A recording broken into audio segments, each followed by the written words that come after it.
عن ابی ہریرہ رضی اللہ عنہ قال قال رسول اللہ صلی اللہ علیہ وسلم افضل الصيام بعد رمضان شهر الله المحرم وافضل صلاة بعد الفریضة صلاة الليل۔ حضرت ابو ہریرہ رضی اللہ عنہ سے روایت ہے کہ رسول اللہ صلی اللہ علیہ وسلم نے ارشاد فرمایا رمضان المبارک کے بعد سب سے افضل روزے ماہ محرم کے ہیں اور فرض نمازوں کے بعد سب سے افضل نماز رات کی یعنی نماز تہجد ہے۔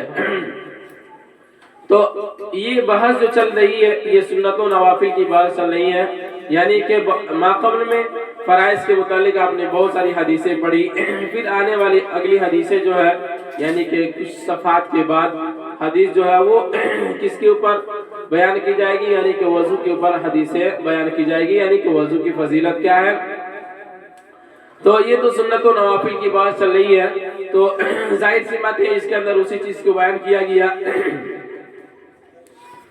بیان کرتے ہیں کہ حضرت ابو ہریرہ رضی اللہ تعالیٰ عنہ اس حدیث کے راوی ہیں، فرماتے ہیں کہ رسول اللہ صلی اللہ علیہ وسلم نے ارشاد فرمایا کہ رمضان المبارک کے بعد سب سے افضل روزے ماہ محرم کے ہیں، یعنی کہ جب 10ویں محرم جب آتا ہے، 9ویں محرم اور 10ویں محرم کو جو روزہ رکھا جاتا ہے، یا 10ویں یا 11ویں محرم کو جو روزہ رکھا جاتا ہے، رمضان المبارک کے بعد سب سے افضل روزہ وہی ہوتا ہے، یعنی ماہ محرم کا روزہ ہوتا ہے۔ اسی طریقے سے فرض نمازوں کے بعد اگر سب سے افضل نماز کوئی ہے تو وہ کیا ہے؟ تہجد کی نماز ہے کہ نہیں؟ فرض نمازوں کے بعد تہجد کی نماز ہے، جیسے کہ آپ نے ماقبل کے اندر بھی پڑھا، حدیث کے اندر بھی پڑھا کہ اللہ تعالیٰ نے آپ صلی اللہ علیہ وسلم کو خطاب کر کے قرآن مجید کے اندر بھی فرمایا تھا کہ فرض نمازوں کے علاوہ ایک اور زائد نماز ہے جسے تہجد کہا جاتا ہے، اگر آپ اسے پڑھتے ہیں تو پھر جو بھی اس کے فوائد تھے ماقبل میں اس کو بیان کیا گیا۔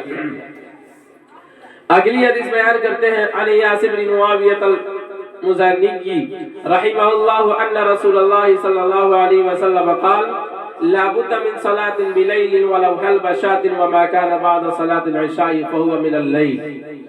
حضرت یاس بن معاویہ مزنی رحمت اللہ علیہ سے روایت ہے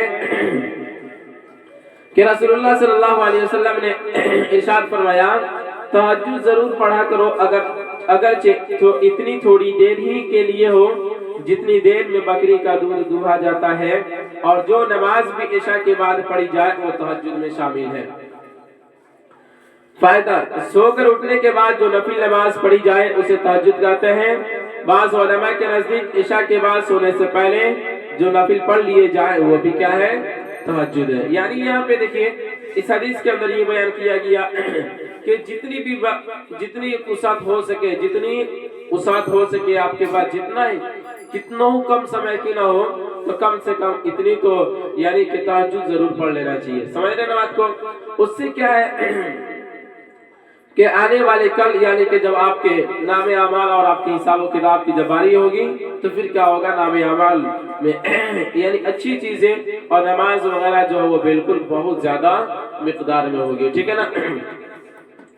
تو اسی کو یہاں پہ کہا کہ تہجد ضرور پڑھا کرو اگرچہ اتنی تھوڑی دیر ہی کے لیے ہو جتنے دیر میں بکری کا دودھ دہا جاتا ہے، اور جو نماز بھی عشاء کے بعد پڑھی جائے وہ تہجد میں شامل ہے، یعنی کہ فجر سے پہلے اور عشاء کے بعد جو بھی نماز پڑھی جاتی ہے وہ کیا ہے؟ تہجد کے اندر شامل ہے۔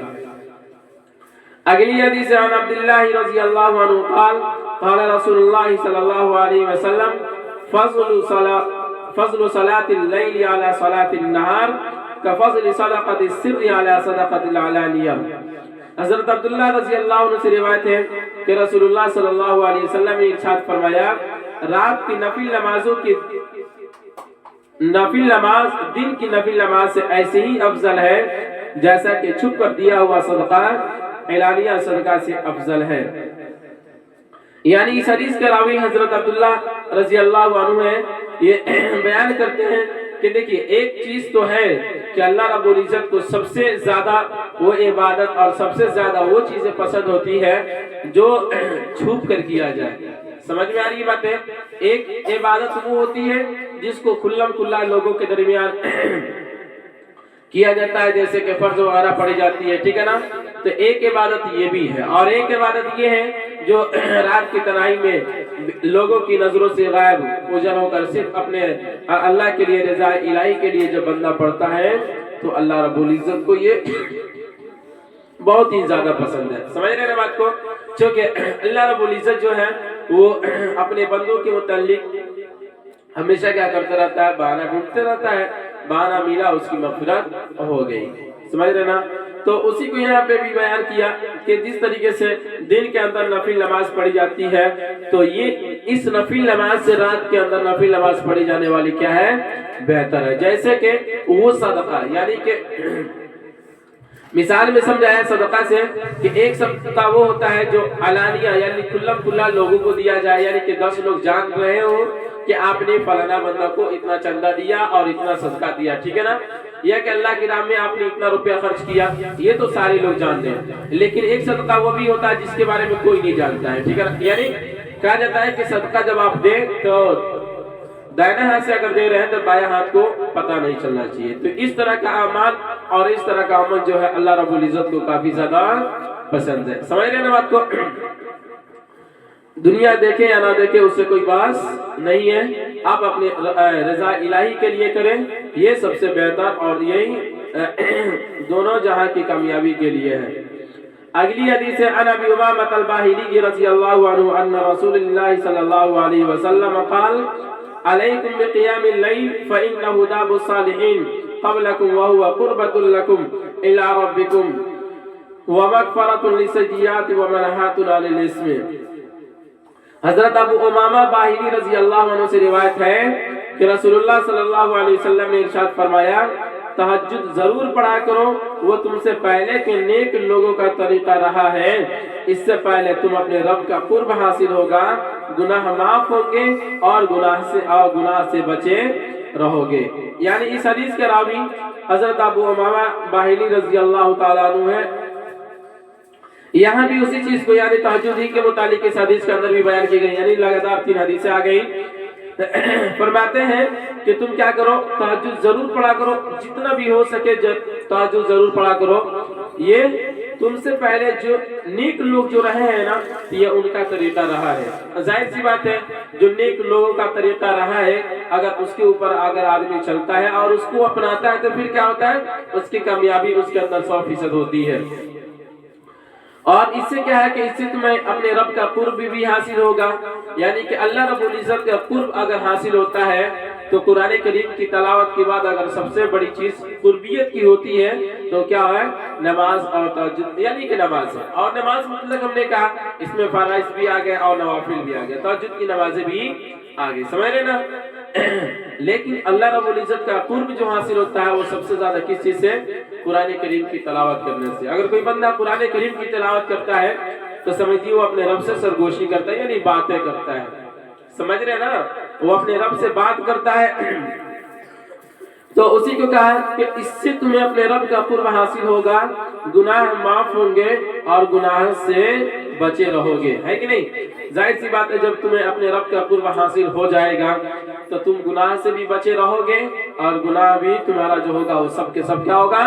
مٹا دیا جائے گا۔ اگلی حدیث بیان کرتے ہیں عن ابی الدرداء رضی اللہ عنہ عن النبی صلی اللہ علیہ وسلم قال ثلاثة يحبهم الله ويزهق إليهم ويستبشر بهم الذي إذا انكشفت فئة قاتل وراءها بنفسه لله عز وجل فإما أن يقتل وإما أن ينصره الله عز وجل ويكفيه فيقول انظر إلى عبدي هذا كيف صبر لي بنفسي والذي له امرأة حسنة وفراش لين حسن فيقوم من الليل فيقول يزل شهوته ويذكرني ولو شاء رقده والذي إذا كان في سفر وكان معه ركب فسهروا ثم هجعوا فقام من السحير في ذراء وسراء۔ حضرت ابو درداء رضی اللہ عنہ سے روایت ہے کہ نبی کریم صلی اللہ علیہ وسلم نے ارشاد فرمایا 3 شخص ایسے ہیں جن سے اللہ رب العزت محبت فرماتے ہیں اور انہیں دیکھ کر بے حد خوش ہوتے ہیں۔ ان میں سے ایک وہ شخص ہے جو جہاد میں اللہ تعالیٰ کی خوشنودی کے لیے اکیلا لڑتا رہے، جبکہ اس کے ساتھی اس کے سب ساتھی میدان چھوڑ جائے، پھر یا تو وہ شہید ہو جائے یا اللہ تعالیٰ اس کی مدد فرمائے اور اسے غلبہ عطا فرمائے۔ اللہ تعالیٰ یعنی فرشتوں سے فرماتے ہیں کہ میرے اس بندے کو دیکھو، میری خوشنودی کی خاطر کس طرح میدان میں جمع رہا۔ دوسرا وہ شخص ہے جس کے پالوں میں خوبصورت بیوی ہو اور بہترین نرم بستر ہو، اور پھر وہ یعنی ان سب کو چھوڑ کر تہجد میں مشغول ہو جائے۔ اللہ تعالیٰ فرماتے ہیں کہ دیکھو اپنی چاہتوں کو چھوڑ رہا ہے اور مجھے یاد کر رہا ہے، اگر چاہتا تو سوتا رہتا۔ تیسرا وہ شخص جو سفر میں قافلے کے ساتھ ہو اور قافلے والے رات دیر تک جاگ کر سو چکے ہو، یہ آخر شب میں طبیعت چاہے نہ چاہے ہر حال میں تہجد کے لیے اٹھ کھڑا ہو۔ اس حدیث کے اندر بہت ہی عمدہ باتیں بیان کی گئی، یعنی اس حدیث کے راوی حضرت ابو درداء رضی اللہ تعالیٰ عنہ ہے کہ نہیں۔ یہاں پہ اس حدیث کے اندر تین چیزوں کے بارے میں بیان کی گئی، یعنی کہ تین لوگ ایسے ہوتے ہیں جن سے اللہ رب العزت کیا ہے کافی زیادہ محبت کرتے ہیں۔ سمجھ لینا بات کو۔ ایک وہ بندہ ہوتا ہے جو کیا کرتا ہے، جو جہاد میں اللہ تعالیٰ کے خوشنودی کے لیے اکیلا لڑتا رہتا ہے۔ سمجھ میں آ رہی بات ہے؟ جب جہاد فرض کی گئی تھی نا، یعنی کہ جب مکہ کے اندر اللہ رب العزت نے آپ صلی اللہ علیہ وسلم کو حکم دیا کہ اب کیا کیجیے، آپ کھلم کھلا لوگوں کو دین کی دعوت دیجیے، تو سارے لوگوں کو پہاڑی پہ بلایا اور اس کے بعد آپ خود پہاڑ پہ چلے گئے اور وہاں سے لوگوں سے خطاب ہو کر فرمایا کہ اے لوگوں، اگر میں تمہیں کہوں کہ اس پہاڑ کے پیچھے ایک لشکر ہے، بہت بڑا لشکر ہے جو تم پر حملہ کرنے والا ہے، تو کیا تم مانو گے اس بات کو؟ تو سارے لوگوں نے کہا کہ ہم کیسے نہیں مانیں گے، پوری زندگی تو ہم نے آپ کو دیکھا ہے کہ آپ نے کبھی جھوٹ نہیں بولا، آپ تو بالکل صادق ہے، امین ہے، امانت دار ہے، تو کبھی بھی ہم کیا کرتے ہیں آپ کی بات کو نہیں جھٹلا سکتے۔ یہ یقینی ہوگا، اگر یہ ہوگا تو اگر ہے تبھی آپ کہیں گے، آپ کبھی بھی جھوٹے نہیں ہو سکتے۔ تب جا کر پھر اللہ کے نبی نے کہا کہ تم ایک اللہ کو مانو، یعنی ایک اللہ کی دعوت دی۔ جب ایک اللہ کی دعوت دی تو وہاں پہ جو کفار مشرکین تھے اور جو نہیں ماننے والے جو لوگ تھے نا، وہ بالکل بھڑک اٹھے، ٹھیک ہے نا۔ اور ان میں سے سب سے پہلے اگر پتھر چلانے والے اگر کوئی تھے تو وہ کون؟ ان کے چچا۔ سمجھ رہے نا بات کو؟ تو اسی وقت ایک آیت نازل ہوئی، ایک سورت جس کو آپ پڑھتے تبت یدا ابی لہب وتب، سمجھ رہے نا، ما اغنی عنہ مالہ وما کسب الی آخری، یہ پوری سورت اس کے اندر ان کے بارے میں ذکر کیا گیا ہے۔ قرآن پڑھتے تو ہیں، اس کا ترجمہ پڑھے سب چیز سمجھ میں آ جائے گا۔ تو اس کے بعد پھر کیا ہوا کہ آپ صلی اللہ علیہ وسلم کھلا لوگوں کو دعوت دینے لگے، شروعات وہیں سے ہوئی تھی۔ پھر کیا ہوا کہ کفار مشرکین جو تھے وہ آپ صلی اللہ علیہ وسلم کی باتوں کو مانتے بھی نہیں تھے، اور نہ ماننے ہی پر یہ اکتفا نہیں کیے بلکہ آپ صلی اللہ علیہ وسلم کو تکلیفیں بھی نعوذ باللہ پہنچانی شروع کر دی۔ سمجھ رہے نا؟ تو اللہ کا حکم ہوا کہ آپ یہاں سے نکلیے اور چلے جائیے مدینہ منورہ، آپ جائے وہاں پہ رہیے۔ پھر وہاں پہ گئے، کچھ دن وہاں پہ رہے، اور پھر وقت آیا تو اللہ رب العزت نے حکم دیا، جہاد کا حکم دیا کہ یہ لوگ اس طرح سے ماننے والے نہیں ہیں، جو لات کے دیوتا ہوتا ہے نا وہ کبھی بات سے نہیں مانتا ہے۔ تو کفار مشرکین جو تھے نا، یعنی مکہ کے جو کفار تھے نا، اتنا دھرم وہ لوگ تھا نا کہ مت پوچھیے۔ تو اسی وجہ سے یہ جہاد کیا کیا گیا، آپ صلی اللہ علیہ وسلم کو حکم دیا گیا کہ آپ جائیں اپنے لشکر کے ساتھ لے کر جائیے، میدان جنگ میں جائیے اور لڑیے، ان کو بھی بلائیے کہ آؤ، جس کا کیا کہتے ہیں، جس کا غلبہ ہوگا اس کی جیت ہوگی، اور جس کا ایمان، جس کا کیا کہتے ہیں، جس کا دین یہ صحیح ہوگا اس کی جیت ہوگی۔ تو ہوا بھی ایسا ہی، اور آپ وہاں پہ لڑائی ہوئی۔ پھر اس کے بعد کیا ہوا، مسلمانوں کی جیت ہوتی ہے، ٹھیک ہے نا۔ بہرحال وہیں پہ جہاد، وہیں سے